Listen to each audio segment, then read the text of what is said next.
ભરૂચ શહેરના સુનિલ તાપિયાવાલા ચકચારી મર્ડર કેસમાં આજીવન કેદની સજા ભોગવી રહેલો અને વર્ષ 2016થી પેરોલ જમ્પ થયેલો મુખ્ય આરોપી સચિન ઉર્ફે લાલુ ઉર્ફે વિશાલ શાહ પંડ્યાને ભરૂચ એલસીબીએ મોરબીમાંથી પકડી પાડ્યો છે.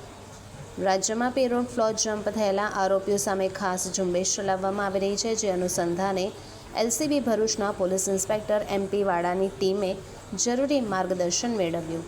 હ્યુમન ઇન્ટેલિજન્સ અને ટેકનિકલ સર્વેલન્સના આધારે police sub inspector R K ટોરાણીની ટીમને માહિતી મળી હતી કે વર્ષ 2013માં ભરૂચમાં થયેલા સુનિલ તાપિયાવાલા મર્ડર કેસમાં આજીવન કેદની સજા પામેલો આરોપી સચિન પંડ્યા વર્ષ 2016માં પેરોલ રજા દરમિયાન ફરાર થઈ ગયો હતો અને છેલ્લા 9 વર્ષોથી પેરોલ જમ્પ હતો.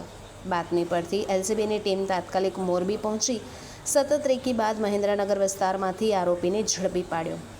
આરોપી સામે ભારતીય નાગરિક ન્યાય સંહિતા 2023ની કલમો હેઠળ કાર્યવાહી કરવામાં આવી છે. આગળની તપાસ માટે આરોપીને ભરૂચ શહેર એ ડિવિઝન પોલીસ સ્ટેશનને સોંપવામાં આવ્યો છે અને કાર્યવાહી પૂર્ણ થયા બાદ તેને વડોદરા મધ્યસ્થ જેલ ખાતે મોકલી આપવામાં આવશે.